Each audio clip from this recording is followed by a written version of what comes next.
Dhe kjo vlen për gjithë deri ke Benet Beci që ka qenë promotori i kësaj pakete dhe unë Shkodrën nuk e shoh këtu. Ke nis po kemi nis këtë punë bashkë kur ti nuk ishe mjekër, unë kisha, ti s'kishe. Zoti Beci vizitë shkurtër në Spak. S'kam koment. Nuk kam koment. Prokuroria e posaçme ka formalizuar akuzën ndaj kryebashkiakut të Shkodrës, Benet Beci, duke e marrë atë të pandehur për veprën penale të shkeljes së barazisë në tendera. Hetimi lidhet me një procedurë prokurimi për projektin kërkimor, zhvillimi strategjik i sektorit energjetik, me vlerë rreth 800.000 euro, ku përfshihen edhe 7 persona të tjerë.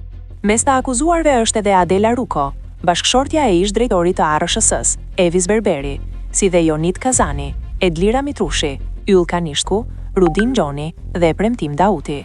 Nga të dhënat e nxjerra, u zbuluan komunikime mes ish drejtuesit të ARSH-s dhe ish kreut të Keshit, që lidhen drejt për drejt me një tender për studimin strategjik të sektorit energjetik, me vlerë rreth 832.000 euro me TVSH. Në këtë procedurë, Adela Ruko ishte caktuar kryetare e Komisionit të Vlerësimit të Ofertave. Sipas dosjes hetimore, përmbajtja e mesazheve sugjeron ndarje fondesh, ku një pjesë e konsiderueshme e buxhetit do të përfundohej tek dy zyrtarët.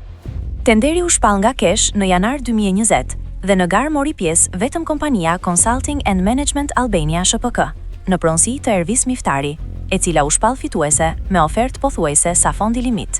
Sipas SPAK, kjo kompani dyshohet se shërbeu si mekanizëm për realizimin e skemës së ndarjes së parave.